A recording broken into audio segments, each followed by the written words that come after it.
It's 12:50.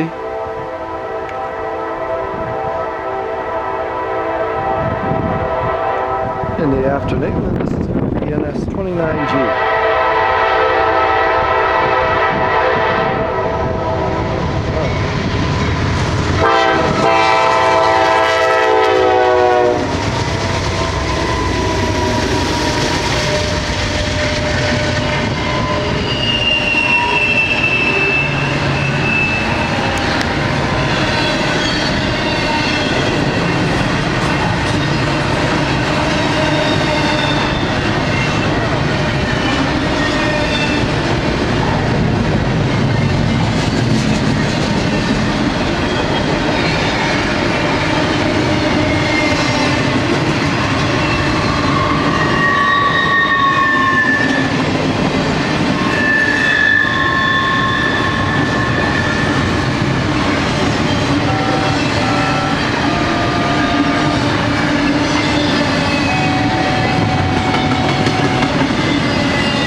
Stop, check out the second motor, 9659, blowing a lot of smoke there around Big Spring Mill.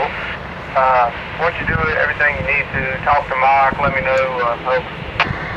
I'll get back to you.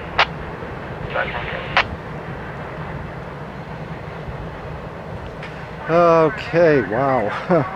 That was 29G, and obviously you just heard him on the radio. He's got to stop. There's way too much smoke coming out of the second motor there. Wow. And thanks for watching.